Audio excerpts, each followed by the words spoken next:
Obviously, hats off to BYU and their coach staff, their players. Pretty good football team there, and they got the job done tonight, and we did not. And obviously, that starts with me. Also, I'd like to thank the fans. I mean, from the Pirate Walk to just how the stadium was set up and people packing that thing out. That's how this place is supposed to look, and that's what makes this place special. And thank you to those folks.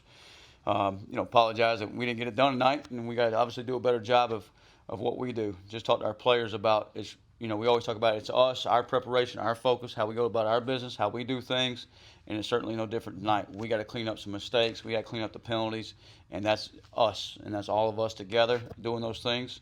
Had some false starts out wide. I think we're just flinching a little bit too early, trying to get a jump on some things. Defensively, I thought we got to do a little bit better job tackling. I thought we played pretty good defense in the first half, and then the second half just couldn't get him behind the sticks. And hats off to Bear, and he thought he did a good job as a freshman quarterback in there, make some throws, but it was hard to get him behind the sticks and really put him in a situation where he was uncomfortable. Going down in the first half, had the ball in the red zone, and had the turnover down there. It was an opportunity. I thought, at least you're going to tie the ball game up 6-6.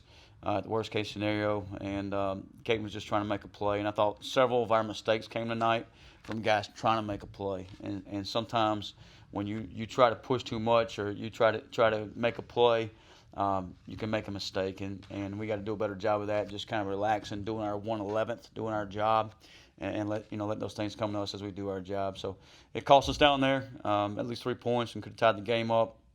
And then we turn around and get a defensive stop, and they punt the football. And Kyler's been exceptional all year, and the ball kind of pops out as he gets hit, and gets punched back there inside the 2-yard line, 1-yard line, and then we have a run called there, and Case thinks he's got the RPO out wide and tries to pop it out there, and obviously they squat on him and did a good job disguising. They walk in the end zone, so just kind of a situation you could have went in a half, probably tied up 6-6, and they take a pretty good swing there. Going the other way. So, I thought all in all, our guys kept fighting throughout the game. We obviously got a lot to clean up.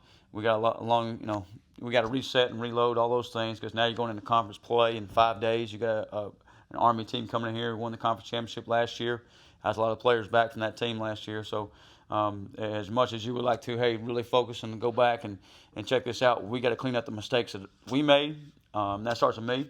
And then we got to get right back in the Army and just talk to our guys about resetting their mind. Make sure I got my recovery going because tomorrow it's right back to work, and we can't have a day off this week because it's going to be a quick one. So this time I open up for questions. So it's just going back to that play off the goal line, like Anthony maybe wasn't anticipating the ball either. So was there any thought going under center there? Yeah, it's under center. There's a few times we do that and just try to sneak that thing out or get some breathing room.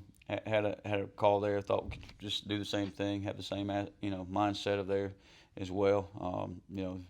The mindset was to try to get some breathing room and second down, take a shot on the field because I did think Anthony got behind the receivers tonight. You got to do a better job catching the football, and even when things don't go our way, we got to make sure our mindset is keep going at it, keep working at it. I thought. Even though Caden had those 2 turnovers there, he kept going at it and he kept fighting all the way to the end, even the 4th quarter, scrambling around, making a play. And he's a fighter, and I think if we'll continue to do that, good things will happen for us down the road. But, when you don't make the best decision or some mistake goes that way, you always second-guess ourselves. But we got to be, firm in what we do and just make better decisions and get it out of there. And I think, there was just kind of a domino effect of the decisions we made there that kind of led to things not going our way right before the half. Coach, as far as Army I know it's not good when you only have a few days, but when you have a frustrating loss like tonight, is it good that you can go ahead and get your mind fresh and go ahead and get ready for Army? I always said that sometimes in the game of football, you got 7 days in between a game, and it can kind of linger around and really frustrate, and you can't go get that bad taste out of your mouth, whether in baseball. In baseball and basketball, you have a turn around the next night or 2 days later and you're playing, so you can get that bad taste out of your mouth pretty quick. This week we can get it out a little quicker with 5 days, and you ain't got time to sit around and lick your wounds, so to speak. You got to get right back to it and go at it. And our Army kind of had a tough one today too in overtime, so I'm sure they're feeling the same way as we are. But we got to get right back at it and get right back to work. And really, when I say get back to work, it's real focusing on us. I mean, we got a good Army opponent, but the focus got to be on us and our preparation, what we do, and clean up our mistakes so we can go win a game. You mentioned false starts Yeah. or a momentum killer. When that happens, do you think, especially tonight in that environment, that maybe it was just a factor, especially with the wideouts being just a little juiced up, maybe? Yeah, it's most of them are in third and fourth quarter there, and I think just trying to get a little start there, and you got some movement still going on, and you got the center making a 5-0 call there still, and we're trying to get the ball snapped. So just numerous things there. We got it not in sync, so to speak. So we got to make sure that's in sync, and we got to get that cleaned up because those are unacceptable. You're just putting yourself at 2nd and 15, and extra long yardage, and you're behind the sticks, and everything that we couldn't do to their quarterback. Now we're putting ourselves in those situations, and it just makes it that much tougher. And we can't let those things happen for sure. Coach, there in the fourth quarter, they got 2 touchdowns on 3rd down. We just can't get off the field. Just how important is it to keep pressing the line? Yeah. 2 plays away. Yeah, the last one especially, like we're just trying to hit them for a loss there, make sure we keep them out of field goal range, and the other one, the quarterback on the draw there, and those things, you're close, and when it gets to you on 3rd down, it really kind of stings a little extra, and we got to do a better job in those situations, and there's probably a bunch of plays that we can help change the game, and those are just 2 of them for sure. Obviously, they had to have shown a ton offensively through the first 2 games. So did they do anything differently? What did you think of Bear in your first time? Yeah, I thought it's probably the first time all year they've had to play a second half, really, to be honest. And he's a good quarterback, and the offensive coordinator does a nice job putting him in situations where he can make some easy throws. You would love to sit out there and maybe play some hard edges and don't let him roll out or have the hitches or the flat balls or those type of things. But as soon as you do that, you're going to be weak in the run game. So they got a really nice package, and I thought he did a nice job through the sail route, do it down the field, do some over routes down the field as well. Those aren't easy throws for a freshman, and he certainly didn't play like that tonight. And that's credit to him, and we got to do a better job of making him play like that as well. This was a team that ran the ball, like you said, during the week, ran the ball really well, over 300 yards Yeah. per game. Yeah. For your defense to hold them, besides that last pop that Martin had, what can you say about your run defense? Yeah, I'm pretty much a perfectionist on that side of the ball, especially. It's hard when you're just 3-4 yards and they're in 2nd and 6. That's a hard position to be in to call a defense, and you got to put them in 2nd and 9, 2nd and 10. And I thought we did a good job of that in the first half. They come out there 2 field goals. In the second half, I didn't think we did a great job of that. So I thought it was a little bit tell of 2 different halves, and we got to keep fighting at it. I thought their size and wore on us a little bit in the second half. You could obviously see the size difference out there, but I thought those things wore on us a little bit in the second half, and the size of their back and the size of their O-line. But we got to keep going at it and keep chipping away at it.